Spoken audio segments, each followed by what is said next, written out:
So I'm in this Slack group with a bunch of really awesome designers, and there's this trend that I'm noticing. People are switching to Framer like crazy. And not just anyone. We're talking Joey Banks, Raphael Schaad, really, really good designers. And it makes sense because Framer feels a lot like Figma. So the learning curve is almost nothing, which is probably why Ryan said that building his new website felt like pure magic. So if you are ready to join us, head to dive.club/Framer to get started. Okay, now on to the episode. If Slack is sort of this fabric of communication inside an organization, what is the sort of fabric of time inside and across organizations? That must be a huge company. That must be a valuable mission to go on, right? So how can you start there? Well, let's first start by building the very best calendar, next generation calendar for professionals and teams. Welcome to Dive Club. My name is Rid, and this is where designers never stop learning. Today, we're talking with Raphael Schaad, who's the founder of Cron, which recently became Notion Calendar. So this episode is the first ever telling of his design founder journey. Everything from how he navigated the early idea maze, to getting into Y Combinator, to the strategy that went into his MVP. So let's start by getting a high-level rundown of the timeline from Raphael, and then we can dive in from there. Let's go back to 2017. I was just graduating from the MIT Media Lab, and there observed that a ton of people kind of love their calendar, but hates their calendaring software. That kind of initially, I didn't know it at the time, but seeded sort of the idea that there is something to be done. 2018, after graduating, I was doing a bunch of things, including teaching interaction design course and consulting a bunch. And I was prototyping on the side, a lot of ideas. And really the idea was the vision, I guess, was I wanted to live in a world where everyone makes the most of their time. And it actually kind of started out as, it was kind of more an AI-powered to-do list. I thought that if you can build sort of to-do lists with two sides, it has one side for the user, which is kind of your typical kind of to-do interface, but then it has almost a backside where you have a productivity coach that can help you make tasks, actionable, smart, break them down, etc. That would really unlock productivity and kind of give people time back in the day. For various reasons, many of the prototypes kind of failed with user testing, and also the tech just wasn't there yet. Today, 2024, this would be, a pretty good idea probably with LLMs, etc. But back then it didn't quite work yet. So I kind of continued to step through the idea maze and build a Chrome extension that was just kind of fixing one little thing that was annoying me in Google Calendar at the time. And then that thing just all of a sudden kind of blew up overnight, had 10,000, active users overnight. And I was like, there's definitely something there. And that kind of brings us to 2019, where I got into IC as a solo founder, kind of pre-product. But with this insight, there's a good approach, a good angle to kind of execute on that vision of kind of moving the world to a place where everyone makes the most of their time. Then joined the winter 20 batch of YC, which is just weeks before the pandemic started. So it was a very hectic time. But nevertheless, built a prototype, started charging for it. It all went pretty well. Raised a seed round, kind of, caught the last plane that was still allowing me kind of, to go back to Switzerland at the time. Everything shut down, and then really started to, work on the product, announce kind of the product and the mission after building the team, building the product. One product of the year by Product Hunt in 2021, grew 10% week over week, 22 going into 22, and then started conversations around the Series A. At the same time, Notion approached me and joined the team of Notion to accelerate their calendar roadmap. And that's kind of the, high level. Happy to zoom in anywhere where you like. Let's go to the idea maze. I love that phrase where you had this area of interest and yet it was still pretty unshaped. I've seen many pictures of your sketchbooks. I want to learn about that part of the process. When you were very interested, but there wasn't a clear roadmap. You might not even come to the point where you're I'm going to build a modern calendar product yet. Talk me through that process. What were you doing in those early days to push this set of ideas forward? I think sketching is one way I can express very quickly, and I love paper. I love kind of still sketching on paper, pretty old school. But this medium has absolutely no boundaries, or kind of you can almost do anything with it. And so ideas, which start out as these really fragile little things, can really just kind of unfold on the page for me, and I really enjoy that process. But then it's hard to validate a sketch. This is more kind of the thinking hand for me. Then to validate, you really need to jump to the actual medium that the eventual product is going to be in. And, we're not in the business of making origami or anything like that. And so we need to leave the medium of paper and really move into software and there go as high fidelity as possible. So ideally, really like a working prototype. And I mentioned that kind of AI powered to-do list. So for example, there built out the entire design and built out the entire front end, but of course didn't build out like a whole, this is 2018, like a whole AI system, etc. So I kind of like built a little way to be the AI, to kind of control the user interface with like a wacky little command line thing from the back. And I was literally like in another room, had a friend kind of like observe people use the UI and the app, the to-do app, which was actually a pretty, like it looked pretty good. But then I kind of like in real time was doing sort of like the AI thing. It's kind of like a Wizard of Oz technique. And in real time in the other room on my laptop, I was like, like just always the perfect, sort of like the perfect coaching, right? Kind of like, okay, so you need to do taxes or some other random to do. So Michael, sits down, it's like, oh, what do I need to do? This and that. And then instantly kind of like, little notifications would pop up. Like, can you, specify when do you want to get this done? How much time do you think it takes? Can you break this down into like a SMART goal, like small, measurable, actionable, etc. And really just kind of like doing what the perfect productivity coach for that individual during that session would do. And that's how I think you can really start to validate ideas. Another way with a prototype was the Chrome extension I mentioned, which was the one that actually really caught on, where it's such a simple thing. And really the only reason why I even put it in the store initially was not to try to make this Chrome extension a thing, but rather fix a little thing that was annoying for me in Google Calendar. And I wanted to, and the way you kind of install Chrome extension on your own machine if you're a developer, it's a complicated, way of kind of like loading it up into your browser when you leave the dev environment. And I wanted to have it on another of my computers. So I kind of had to like sideload it. And so it's almost easier to just push it into the store and then properly install on my other computer.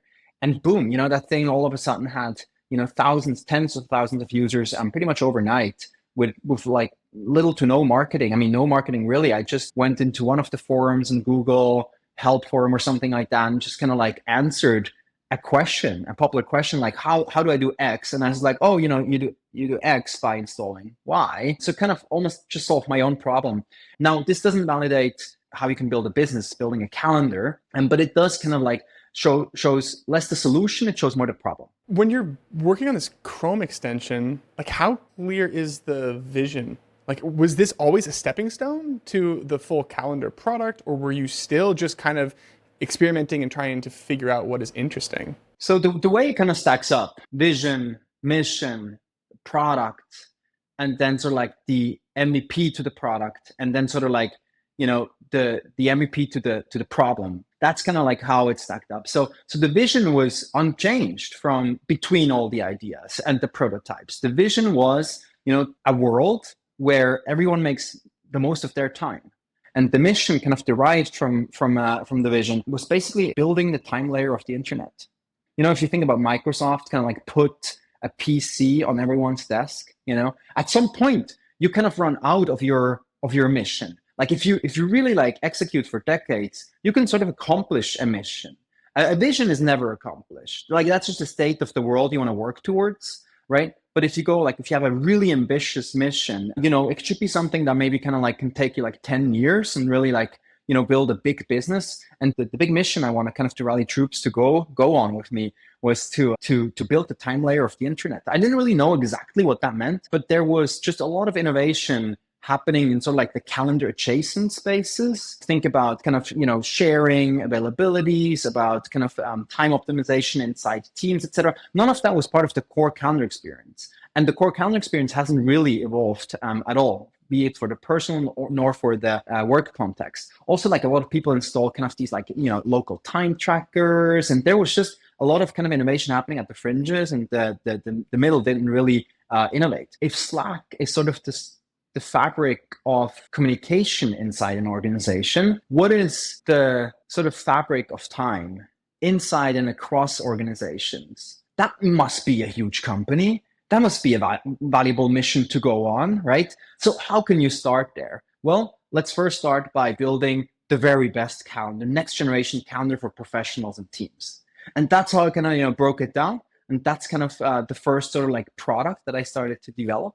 And this is also kind of a tall order if you think about, like decades of like Google Calendar and Microsoft Outlook and Apple Calendar. Like how can, few people in a garage, initially just me, build a next generation calendar for professionals and teams to go on that mission and hopefully make a dent in the universe towards that vision, right? And so it was actually after the Chrome extensions or like Insight, etc. It's actually rather continued kind of hacky. So joined YC, was kind of, still designer, founder, engineer by myself. And I just took the Electron kind of like sample project. And typically Electron gives you kind of like a desktop app. But then the whole UI inside the frame, it gives you the frame. But then everything inside, it gives you like a dock icon, it gives you like a menu bar icon, it gives you rich notifications, it gives you sort of like the frame to build, a Slack or something like that, or a Notion inside it. But then the whole inside it, you just use website technologies, basically, React, CSS, JavaScript, TypeScript, etc. And so I was like, well, I don't really have time during the YC batch to actually build the whole inside to the degree where it can actually become a calendar that people can use for their, workday, like a business grade sort of industry grade calendar, right? So instead of loading sort of like my own React and my own, CSS and everything and building all that out, just took Electron and actually just loaded calendar.google.com and then sort of like made it better, basically, just like the Chrome extension made a little aspect of Google Calendar better, and I knew that would work. Just loaded calendar.google.com. So initially when people opened Cron, I later called it Cron Classic, it would basically just, like sign into your Google account. And once the frame is a different one, people don't really realize like, oh, this is just Google Calendar, because I added like dark mode and, command palette and all these like awesome features, but didn't have to build sort of like the 99%. I could innovate on the 1% that I knew would matter and speak to my initial target audience, and like build a wedge and sort of like stand on the shoulder of giants. And that was kind of my approach in the very early days. After sort of validating the problem, now I want to go validate sort of like the minimal viable product and see sort of which features get you closer to product market fit. Talk to me about how you figured out what should go in that 1% where you would want to innovate. This is just around the time of the pandemic, a little before services like Calendly really started to become huge. And I used it, I liked it, thought like this is a pretty easy solution to like a pretty big problem. And it would get even better if it was just built in. It was a little bit of like a social kind of like, remember that discourse where people are like, is it impolite to sell in the Calendly link? Kind of like forces the work onto the receiver. There's a whole thing, right? And then sort of like this insight, this should be, better if I don't have to go out and like configure this like separate SaaS tool just for both is about my time, right? Back to this kind of like time layer of the internet. And so, if I go on vacation, I have to go like mark my vacation in like my calendar and my other kind of scaling a SaaS tool. And I kind of forgot the logging and whatnot. And so it's like all a big mess. And so these two insights, hey, how can we innovate to provide sort of the convenience of availability sharing, but without the social stigma of the links? And how can we build this directly into your existing calendar experience where you already manage all your events in time?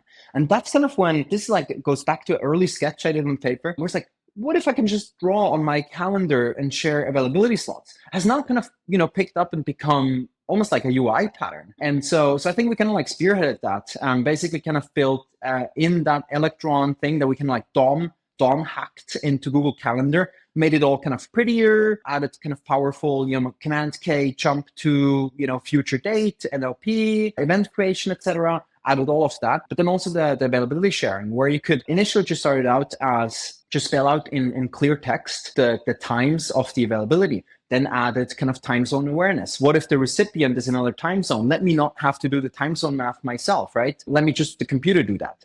Then added, well, maybe you do want to kind of toggle on a link, right? And then the wording can sort of like be, hey, here are my available times, bullet. You either let me know, or, you can pick a time yourself here in the link. Immediately kind of like creates a totally different dynamic, both for the sender and the receiver, and people love that. And so, this is the 1% on top of sort of like the 99%. And that was something that people were willing to, pay money for. They had like a beautiful app It's like reacts to dark mode, light mode, whenever the system updates. It's not like this white website and then you need to go to calendar, but it has all the power of Google Calendar. It has rich notifications, desktop notifications that Google Calendar also didn't do, has a dock icon with an updating date. And now I can basically not have the separate SaaS, tool to configure and pay for. And I can just like mark my availabilities, and I can then also toggle on a link, and I can claim like an awesome username, cron.com/Michael. Let's go, right? And this was kind of like one of these examples where you can kind of like cleverly figure out where to stand on the short term and where to go and innovate, and then bring that to market and then validate, charging for it. This was actually paid fees. A Cron Classic was $10 a month. And during the YC batch was basically selling this piece of software. Then later, after having sort of like validated all of that and knowing that, hey, people are willing to pay for, these type of things, etc., and we're able to build it and innovate in UX and product design, I just turned off the monetization. Because we're such a small team, initially just me. After going on and raising a seed round, etc., I started to hire a good friend that worked in the past, and then expanded the team further. But it was always so small that we really had to pick what to work on. And so building a bunch of like Stripe integration code was just not a priority when we really wanted to build like the very best calendar. And now really for real, now not just the Electron kind of load Google Calendar, but really like, let's build a product that from the ground up can become a fully featured calendar, which is a tall order, getting to almost featured parity of Google Calendar. And so in order to do that, needed to maximize focus and decided to turn off monetization because the learning was already done. And so now the risky part was more execution. I want to come back to the monetization piece. I think that is interesting, but I do want to drill into the availability sharing interaction, because I was someone that was swayed by that 1%. Like I became a paying user during that time because I remember playing with this and being like, oh my gosh, this is exactly how a calendar should work. And it spoke to the quality of what you were doing. But I'd like to talk a little bit more about the behind the scenes of that, because I think that's the case in a lot of places in Cron where the quality of the design is felt in the interactions. And you, as someone who's doing all the design and the development, I'm really curious to learn more about like your process and how you are actually thinking through these details, and when you're playing in maybe something like Figma versus just jumping right into code. So can you talk to us about your process for taking something like the nugget of an idea, like this opportunity in calendar sharing, and then going all the way through actually shipping something to prod that people can use? So I didn't write all the code for the main products. Still pretty well versed with like kind of prototyping and then like pumping out like smaller React components here there. But in the end, just to be clear, can't build something like Cron as sort of like a solo design engineer or something like that. But back to I guess kind of like paper, where I oftentimes can like start with ideas.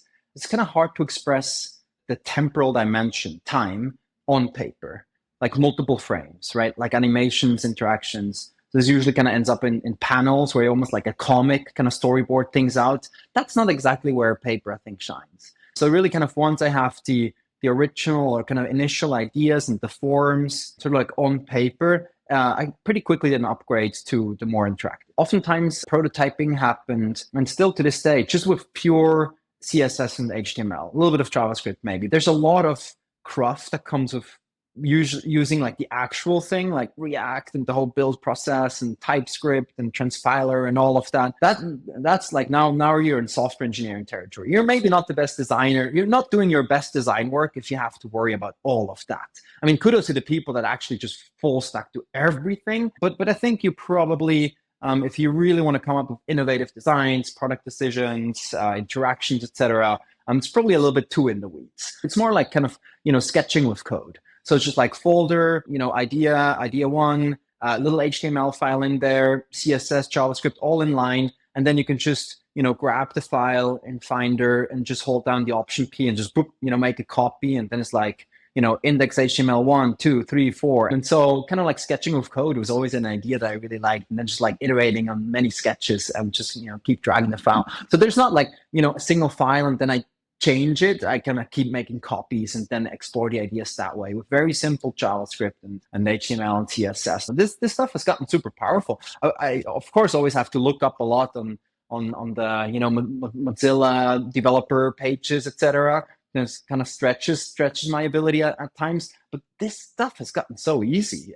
Just even for designers to just like build little web-based prototypes, and then you can walk through it with an engineer and kind of see whether we can actually bring it to life with real data and server latency and error states and like all the stuff that is actually software engineering, right? In a prototype, you don't worry about that too much. And so one thing you might kind of notice is that I can like jumped over what you maybe expect is kind of like the middle step, the actual designing, like Figma. And so, of course I use Figma, which I do love. But I think, a lot of designers spend kind of like 100% of their time in Figma. Whereas for me, it's just kind of, there's paper and then there's kind of like the prototype, the actual interactive thing. And yeah, there's some Figma in between. You want to make kind of things look tight and build the components, the typography and everything, hover states, everything like super tight. It's gotten complicated as well, or like very powerful. And so whether you quickly do it in CSS, the little border radius and the hover and everything, or you actually draw it all out in components in Figma, is sometimes almost kind of the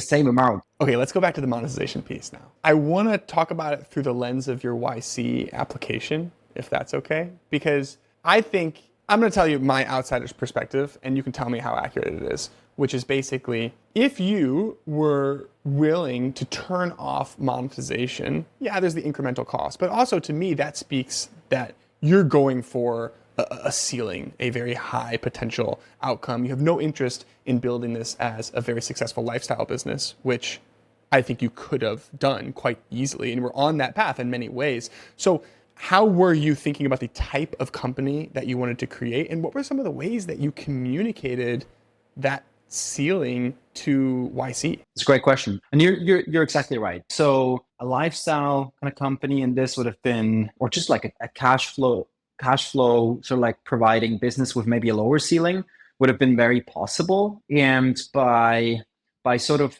saying like, no, I think we can actually build the actual calendar and then innovate, get much more ambitious with the types of innovations we can do by not being sort of like hold back by building on this brittle, loading Google Calendar in an Electron container approach. We can get much more ambitious, and we can really start to innovate on the core kind of time flows. And that is hard to do with like a lower ceiling lifestyle business or kind of cash flow business. I mean, so many great things about those businesses, by the way. But for this particular one, kind of felt like, hey, let's really see whether we can execute on that mission of really building like a bigger thing. As we maybe get to in this conversation, then took like yet another turn, right? Where sort of like the mission kind of became like even bigger in some ways as part of Notion. So selling Cron to Notion eventually, right? I'm kind of earlier than I would have expected. And so if you kind of think about the fit there, it's like Notion is kind of where people keep their information, and Cron is sort of like where people kept their time. And so the fit there between the complementary feature set and then also the sort of aligned visions was quite remarkable. I want to talk more about that. There's still one more milestone that I'm very curious about that happened first, which is November 18th, 2021, which is when you opened up early access. And I actually went and read the changelog like in the weeks leading up to it. And you were still releasing some pretty significant features around like default conferencing, multiple Google accounts, like non-trivial things. And there's this spectrum in my head where on one end, I think it's very easy as a design founder to just keep improving endlessly, and you want it to just be immaculate in every way. On the flip side though, you've talked a little bit about like COVID. I mean, this is peak COVID, and the market conditions were very unique because people are pouring money into productivity software. So I would imagine you're feeling a little bit of pressure to get something out there quickly. So with those two factors in mind, talk to me a little bit about how you considered the go-to-market strategy for Cron.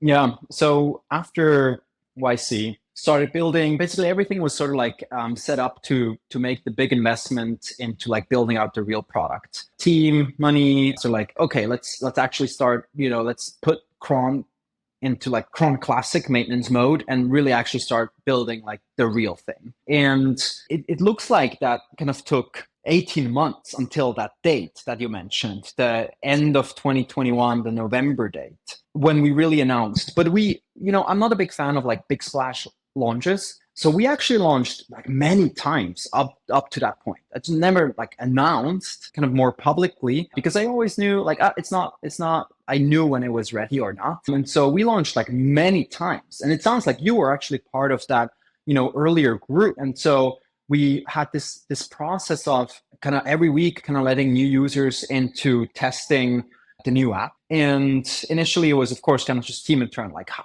can we get to the place where I can ditch Cron Classic or Google Calendar, right? Then adding kind of like the first, 100 people, which you might have actually been as a Cron Classic user part of.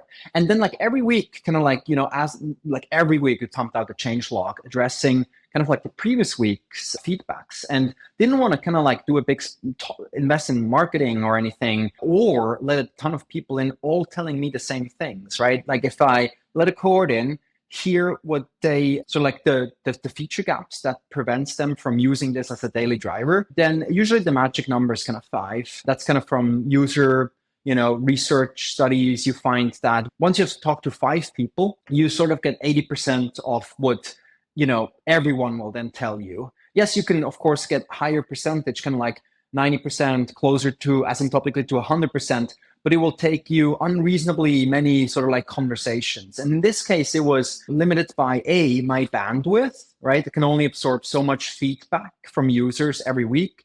And B, also didn't want to burn a lot of people with a product that is not ready. They're just going to give me the same feedback. And so I kind of like added this very fine knob almost where I always like let, a little bit more in, a little bit more in, a little bit more in every week, learning from these cohorts, and then just ruthlessly kind of prioritizing what do we need to build to unblock the previous cohort, and then also what do we actually want to push. So it's always a balance between what do we need to do and what do we actually want to push that maybe users haven't asked us for. And so it was a lot of just like iteration, like every week leading up to that November date. And at that point, I kind of knew it would work because we had already monitored the retentions of hundreds of people, talked to hundreds of people, kind of initially cron boarded. We call it like I kind of like I'm gonna cron board another batch of users and talk to them on Zoom calls, etc. It was a lot of fun, super productive, just kind of iterating on that. And then by the time we actually got out, kind of knew that it would work. We did the Bookface. Bookface is the internal tool of YC. So I did the Bookface launch in August of that year. Before that, of course, iterated with like all the friends and family and early adopters like yourself. And then after the Bookface launch, kind of knew what we needed to do. And then November, kind of like flipped the switch. Went on product hunt. It became product of the day, then week, then month, and then eventually product of the year. Can you talk to me a little bit more about the feedback part specifically?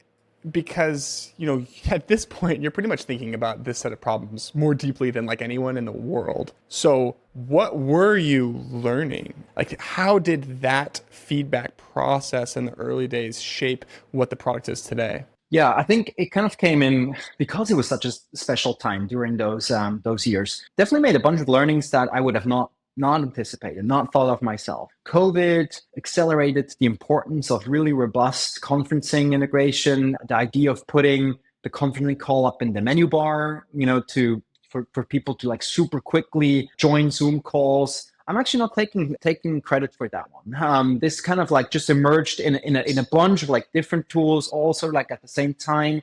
It feels like it was just ready to happen, but we executed on it like pretty quickly. And this was like in my note, like this was, an idea in my notebook for forever, but it like all just like happened with many tools all at once. And it's so delightful like that you don't need to go and like, dig through your emails or calendar to go find that Zoom link, etc. And so there was so much happening in that era that wasn't part of the master plan of kind of designing Cron, where I learned so much from users and just the market and kind of seeing what's happening. Other things that we could sort of like deprioritize for longer than I would have expected was kind of like the whole rooms aspect, rooms and resources management, because people were not going into the office. So we could just like ignore like these like very complicated kind of admin and setting UIs for a really long time because nobody was working in offices in 2020 and 2021. And so that then became a big priority once people actually returned back to the office, and like, big companies with some of our most important users and teams all of a sudden were back in person. Notion is a famous example, right? Where all of a sudden I would get user feedback from, I don't know, PMs at Notion, which now are my coworkers and friends, and I had no idea who they were. And there's like, hey, like it seems I love Cron, but it seems can't add a meeting room, etc. And so these were some of the unexpected ways how user feedback shaped the roadmap. But as I mentioned, it's kind of like 50-50, right? You do want to be very reactive. I think some founders, they have like a little bit too much of a sort of like, this is my way or the highway. You do want to be really reactive to these things that just make sense in the market. And we were extremely kind of, quick on our toes there. But then you also want to balance that with the vision and what you want to do and where you want to things kind of see go. So I always kind of, every week we kind of spec the cycle. We had cycle spec, and every week just try to design kind of like the load of ticket to pick up roughly 50-50, kind of 50% stuff we wanted to do and 50% stuff we kind of felt like we had to do. And that's how usually kind of these cycles and then eventually kind of change logs shaped up. Hey guys, real quick, if you know me, then you know I love products. So I want to take just 30 seconds to tell you about 3 of my favorites. Now, anytime that I'm designing and building a website, you better believe that I'm going to use Framer. I made the switch recently and I'm never going back. Now, once it's time to animate my designs and showcase my work, that's when I'm going to use Jitter. It's like Figma only for motion design. And every step of the way, I'm going to be using Raycast constantly. It's the cornerstone of how I use my computer and the way that I stay in flow while I work. Now, I hand-selected Framer, Raycast, and Jitter to partner with me so that I could do these interviews full-time. So if you want to show them some love, it would mean a lot. Okay, now on to the rest of the episode. One other thing I'm curious about is the website, because even at the point where you're like winning product of the year, I think you had like the simplest, I don't even know if it scrolled. I mean, it was like to say you have a one pager was even an overstatement. It's beautiful, but it was incredibly simple. So how did you, as a design founder that could do many, many, many different things with this piece of real estate on the internet, how did you think about how you wanted to leverage that website? Yeah, that's a good point. So dope domain, Chron.com, great name, great brand, and then really great product, a shitty website, or like just like totally underinvested in the website. It's a big button. It says, request act. Here's a product, screenshot, a big headline, H1 says, it's about time. And then just one button that says request early access back then. And then it turned into like, just sign up, just one button, sign up, like this is what do you want to do here? And I think I never really cared about like a fancy website, because the word of mouth really, like if you build a product that is worth talking about or adopting, then that will sort of like, it will do its, it take its course. It will work by itself. A website is almost like a brochure, for like buyer that you need later in life of a company. But at this stage of the company, like having a flashy website almost felt more like a crutch to me. Like you try to sell something to someone. How about, we just let people sell it for ourselves and make it really easy for people to get to what they want with just the one button. And that worked wonderfully for us. I mean, I don't know if there's another company in existence who was having as much success at that point, and the before and after of open access is literally just, we'll just change the email input to a button. To be completely honest, like, so maybe a little embarrassed by the website, but every time I kind of like looked at it, I was like, a little embarrassed maybe. And I do have some fancy designs, how it could be this beautiful website with like, value prop, mini screenshot, right, left, value prop 2, value prop 3, here's a little use case, this and that, user testimonial, carousel, etc. Every time I kind of like look at it, should I just make the product better, or, spend a cycle or two to make the website, or like outsource it to like an agency, but then I'm not going to be happy with it. And then what about the conversion rate? Because guess what? A website that just has one thing, converts pretty well. And I really only want, people to click that button, right? And so kind of just justifying not building, improving the product and maybe even risking conversion that goes down. At that point, I was just not willing to take that risk. Yeah. I love it. Let's zoom ahead just a little bit, where you start hiring or bringing on some people to help you out. And I'm specifically interested in this idea that I saw you share, which is basically that your bar for quality was that of a Swiss watch. And I think that that is a little bit easier to do when it's just you and you can wear all the hats and obsess over every little tiny detail. But I'd like to learn a little bit more about how you led a team and some of the ways that you empowered other people to consistently reach that quality bar. Building software is a constant fight of fighting entropy, basically. The more you add, the bigger the surface area gets, the more people you add, etc. Net, you will go faster, but probably things will start to get more inconsistent, and to keep it even somewhat consistent, you need to constantly fight entropy really, really hard. And you see that even in the very best product teams like Apple, once you have a surface area like a whole OS, they don't quite ship the org chart, but you start to kind of see the seams for sure. And so one of the metaphors that I always tell kind of every team I work with is that of the campsite. When you go camping, the rule that I was taught early on is like in the Swiss mountains, the moment you leave, you pick up all your trash and any trash that was already there, even if it wasn't from you.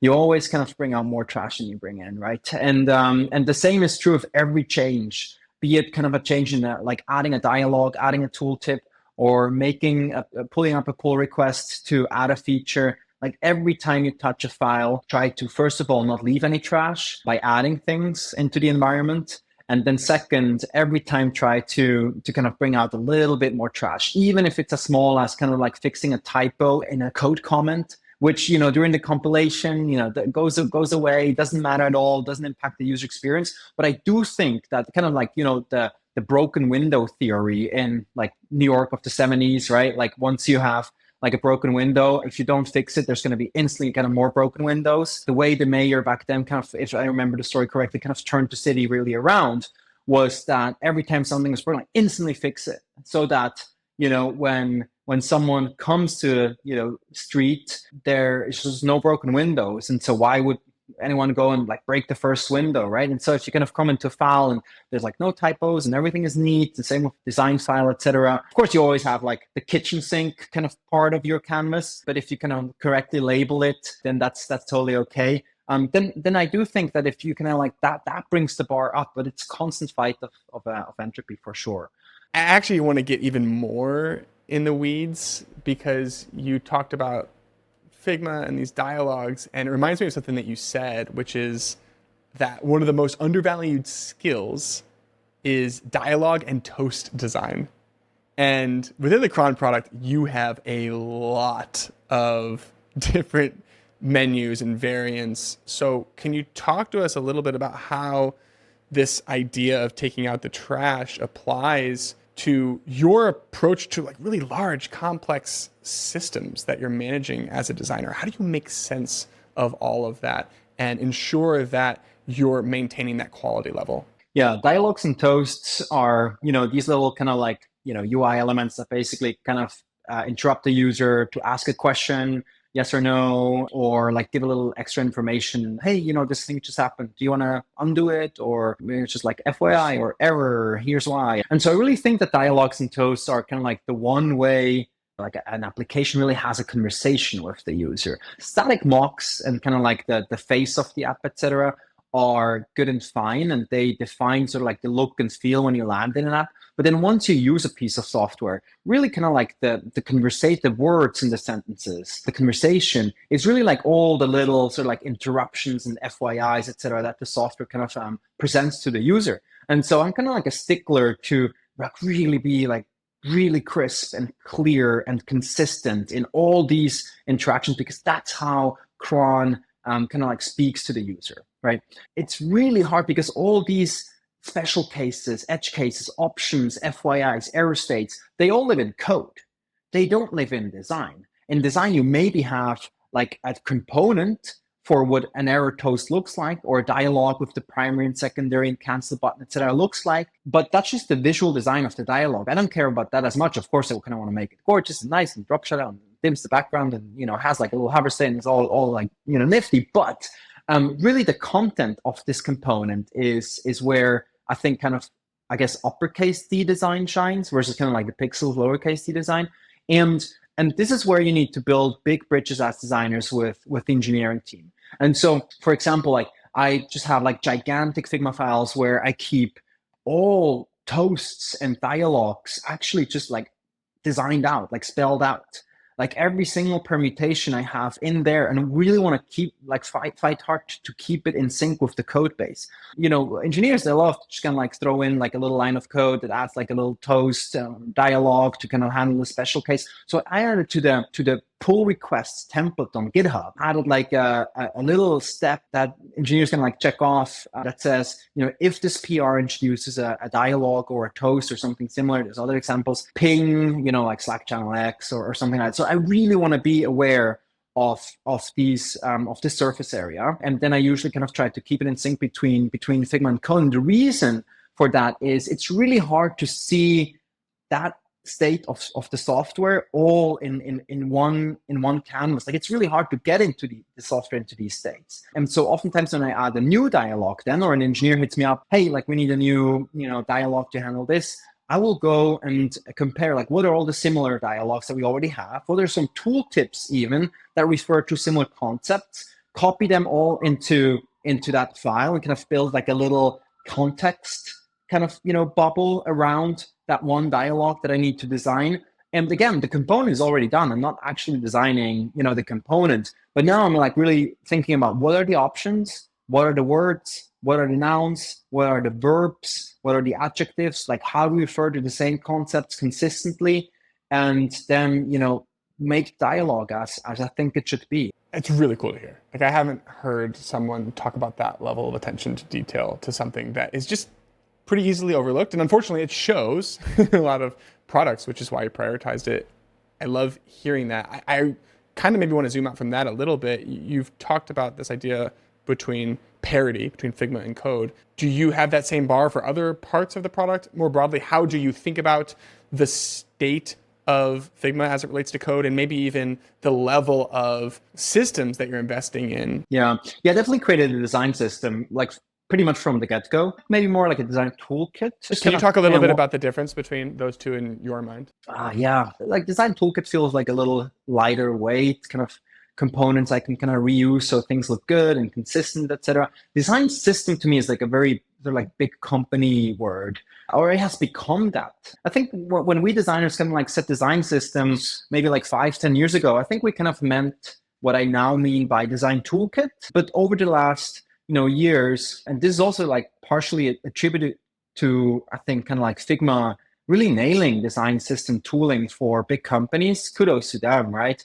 But if you just kind of like start out to design something, you don't want to use the same processes that a Microsoft or Google uses to create systems that then need to work for not just many teams under you to create many different apps, but even third parties that are not even part of your company to then design with your system on your platform, right? And so that's why I kind of like downgrade what I think people will probably consider what I did, and like pretty much like, oh, it's like a full-on design system, has like all the states and everything. And happy to share, maybe some visuals on Twitter or whatever of what that looked like early on. But I would consider it as more a toolkit at this point. Yeah, it's cool. I actually have shared similar ideas before, where I basically was saying like, if I was a small company, the last thing I would do is say the word design system, because it has such a negative connotation and people just associate it with this big investment. It's like, no, we really just need like a set of components to build more quickly with. So I like that distinction.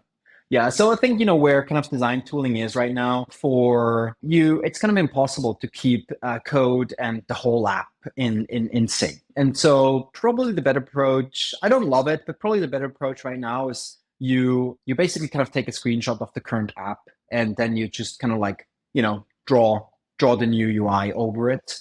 So we've covered a lot of ground. Before I let you go, I've been trying to think of ways to get at like what makes you such an effective designer and builder? Because it's very clear, like you have a lot of skills and there's some special sauce there. And so I've been thinking about like, how do I get at this? And I want to try it by tossing a hypothetical your way, which is I would like you to imagine in those core years where you're building like the actual cron, let's say that you had an apprentice, somebody that came from design school or boot camp, and they're doing nothing but just watching everything you do for 6 months. What do you think that they would learn about how to create good design and good products that they weren't taught in design school?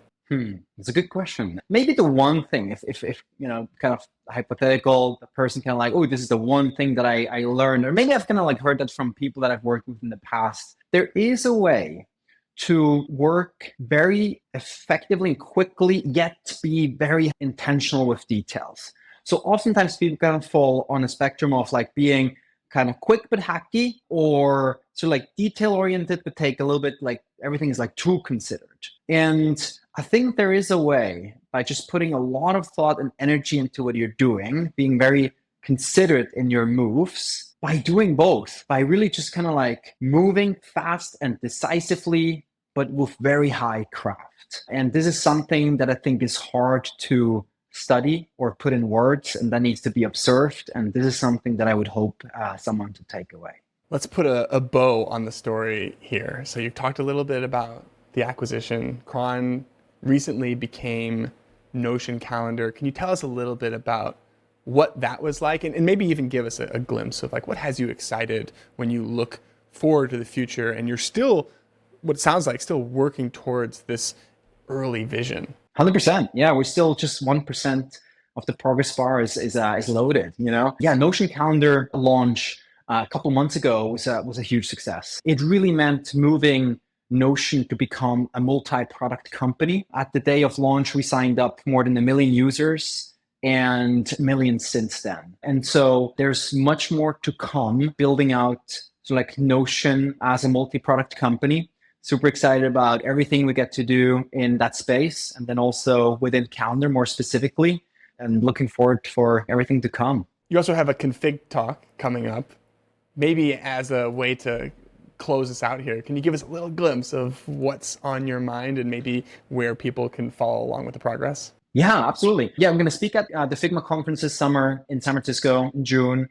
And it's going to be mostly around a lot of the things that I mentioned around paper. So if people kind of want to, like leading up to the talk, I'm gonna probably like on Twitter is still probably like the best place.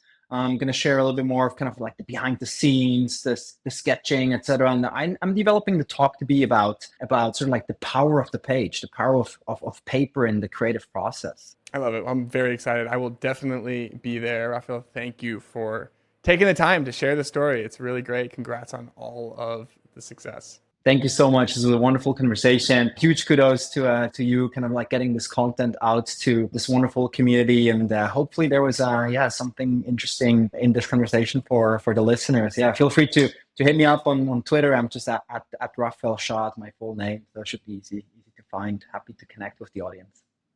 Hey, it's Rid. Don't forget, each week I send an email to over 10,000 designers with featured resources and key insights that you can use to take a leap forward in your career. Head to dive.club/email if you want to sign up. I'll see you next week.